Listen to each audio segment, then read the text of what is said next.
Today on CityCast Denver. Last month, thousands of King Soopers workers won pay raises, better benefits, and safer working conditions through a process called collective bargaining.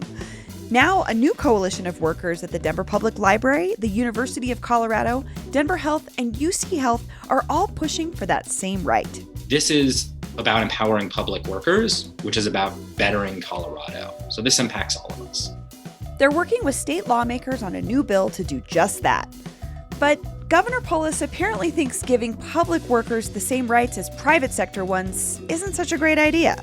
It's hard to imagine how someone could oppose this because that's opposing public workers, which is opposing Colorado. Today is Thursday, February 10th, 2022. I'm Bree Davies, and this is CityCast Denver.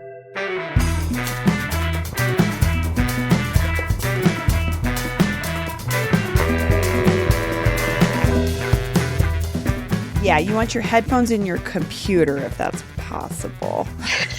Which I know sometimes is hard because our phone headphones and our computer headphones are different. Oh, okay. I can do this. Well, Alex Wolfroot and Liana Kittigan, welcome to CityCast Denver. Thanks. Glad to be here. Hi. Alex Wolfroot is an adjunct professor at CU Boulder, and Liana Kittigan works at the Denver Public Library.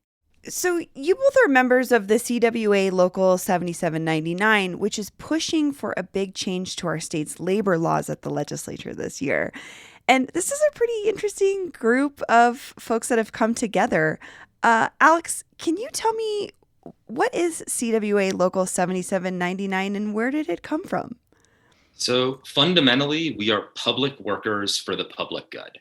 And I really am stressing the we are workers part of it, because unions are nothing but the workers. The status quo and the current structure is such that without unionizing, without coming together, we don't have the same sort of power to fight for what our institutions need.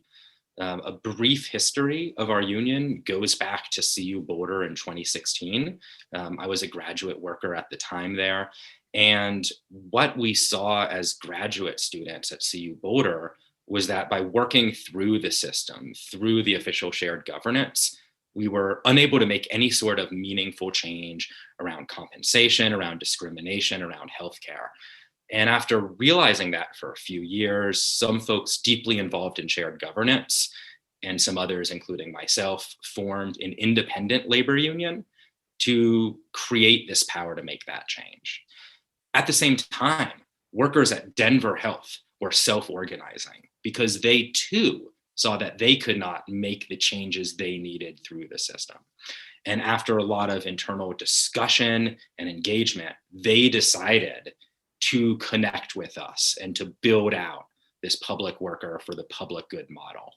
Over time, similar thing with UC Health, and we're thrilled that the amazing workers at Denver Public Libraries have recently joined us. And we have one of them on the call, so you can hear from her and not me. Well, that's a great segue. Thank you for doing that. Liana, you work at the Denver Public Library. Why did you want to join this union? When I first started at the library, I just encountered this real culture of fear and a lot of toxic positivity from management.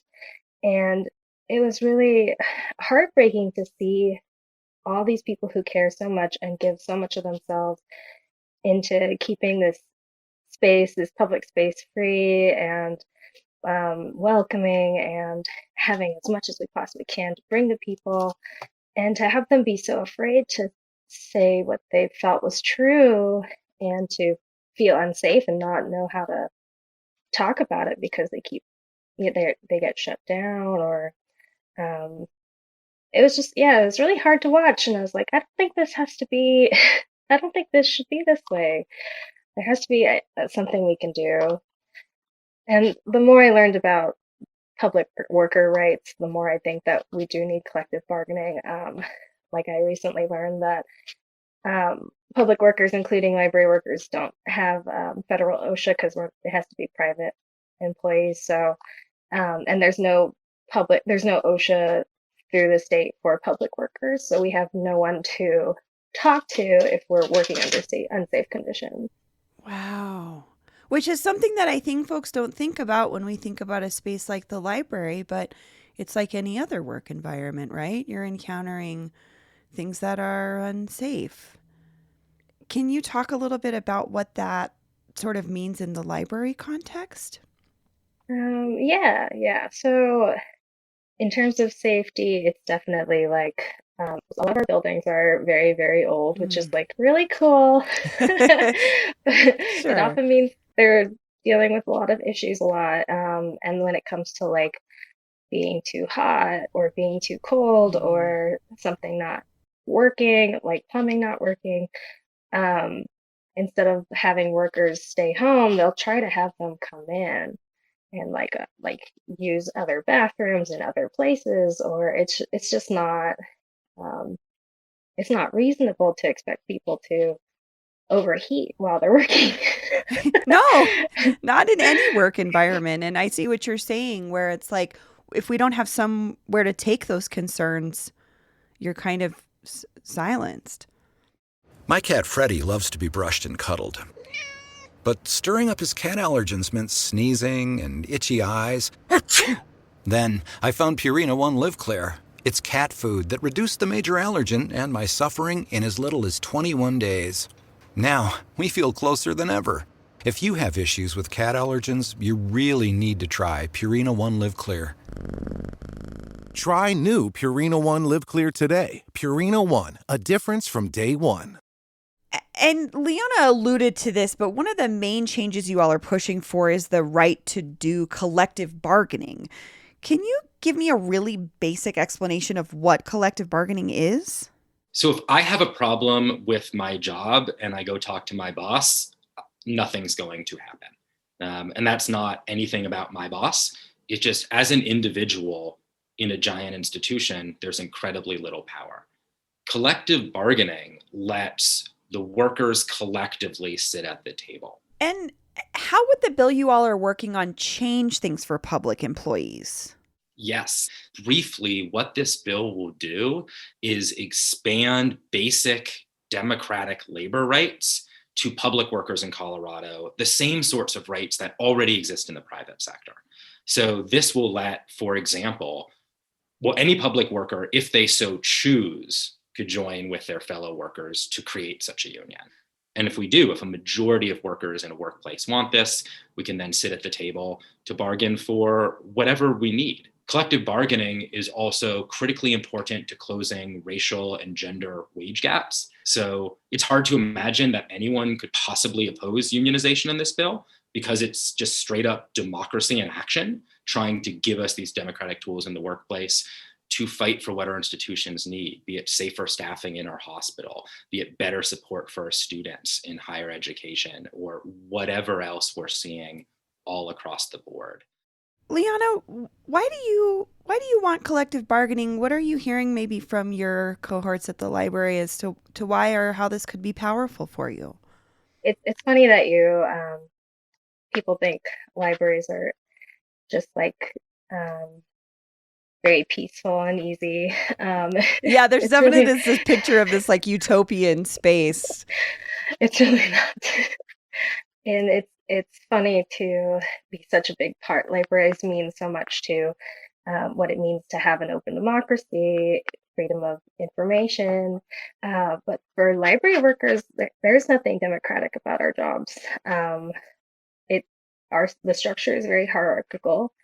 Um, we often are listened to, but that it doesn't mean anything's going to happen about anything, even when it should.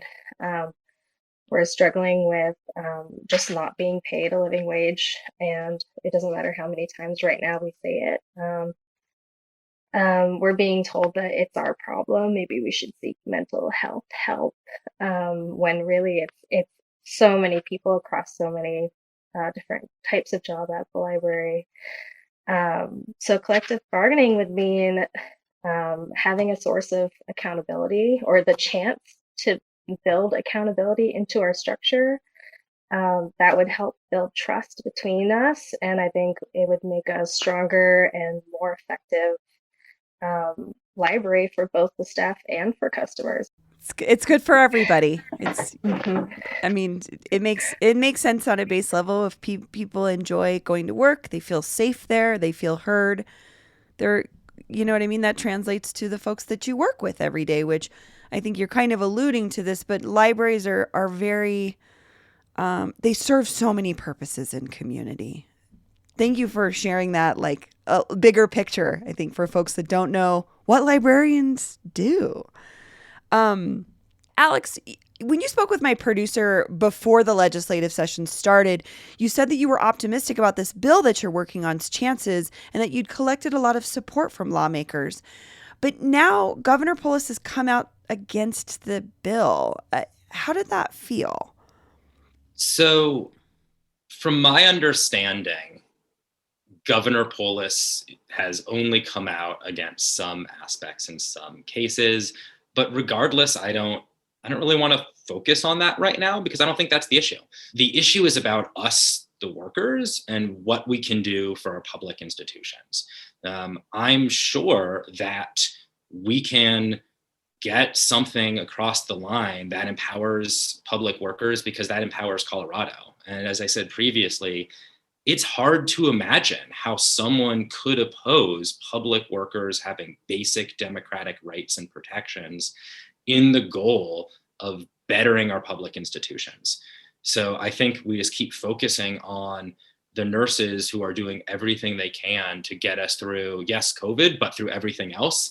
The paramedics who are picking people up and taking them to the hospitals, making sure there's enough of them to give people the services as quickly as they need, to the people teaching and dealing with so much, especially this last week, as we've seen, with people threatening to dox teachers because they did not have a collective bargaining agreement to protect that information. Yeah, I think to me, what I see is like fear from folks in power. Like, oh, we don't want people to work together because when we work together, we find out what other people's situations are, and we're, you know what I mean? The things that we sometimes keep behind closed doors or personal, we start to share with folks, and it's like when you can identify and connect with somebody, you're more likely to support them when they need something, right? I mean, I don't know. I'm like pro union. Hell yeah. I've never even been in a job where I've had a union. I worked in retail for 17 years, and hearing this now, I think, oh my gosh, this would have been an incredible thing for us to have as employees. And so this has been such an eye-opening experience for me as we've had this conversation over the last couple months too, with the King Super strike and such. And so across industries, we're seeing labor shortages, and I even hesitate to call it that because is it really, I don't know. Alex, you're making faces. Tell me what you think about that concept of the labor shortage. So I would say what you're seeing is an unwillingness by bosses and management to pay living wage or give fair compensation. Yeah. Like it's pretty straightforward. Like we keep seeing these record payouts and record profit. So for them to turn around and say no one wants to work or inflation's driving up costs when bonuses keep going up and wages going up, it's the nicest word that's coming to mind is absurd. Yeah. So if you're concerned about, like, especially in the public sector, we need our public sector workers to serve our state. And as Liana mentioned, like people aren't getting paid a living wage at the library and so many others. And given that's not happening enough, unionization is one of these kind of straightforward ways that we can work to change that.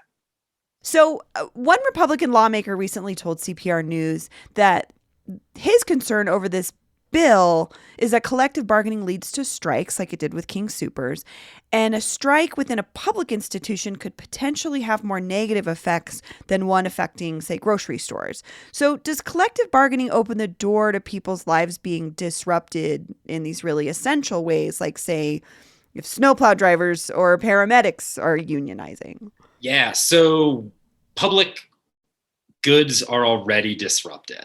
Like, let's be honest. The status quo is disrupting the ability of public workers right now to give the services that we want. And I think if we're not acknowledging that at the starting point, we're just being dishonest. The status quo and the current structure is such that without unionizing, without coming together. So striking is, if it were ever a situation where public workers would even consider that, it's because the boss or management has been harming our public institution for so long that that is the only recourse left. This is not, oh, we want to strike. We do not. Liana and Alex, thank you so much for joining me. Thank you. Thanks for having us. Alex, Liana, and a bunch of other public employees and their allies will be rallying at the Capitol this morning at 10:30 for their collective bargaining rights. Find out more ways to get involved and track the bill's progress once it's introduced at cwa7799.org. And here's what else is happening in Denver today. Starting February 28th, Denver Public Schools will drop enforcement of the mask mandate, which expires on February 25th. The Denver Post reports that all DPS schools and childcare facilities will no longer require students, teachers, and other staff to wear masks, even though children under the age of 5 are still not able to get vaccinated. Past CityCast Denver guest and overall very cool teacher Tim Hernandez sounded off on Twitter about the mandate expiring. Tim said, quote, "I don't give a damn about what DPS/Denver decides about lifting the mask mandate. In our classroom, we make the decisions that we decide are safe for us. So we will be taking class votes about whether students would like to continue wearing masks in class and follow accordingly." Way to teach those kids some agency, Tim. Keep it up. And some nice news. Denverite reports that Ruby Hill Park's rail yard is open for business again. They will offer free skiing and snowboarding through March. You can also rent snowboards, boots, and helmets for free at the Southwest Denver Park. So it's a great way for beginner skiers and snowboarders to get started. Visit denvergov.org for more information. That's all for today here on CityCast Denver. If you enjoyed the show, why not take a minute to tell a friend about us, rate the show wherever you get your podcasts, and subscribe to our morning newsletter. We'll be back tomorrow morning with more news from around the city. Bye!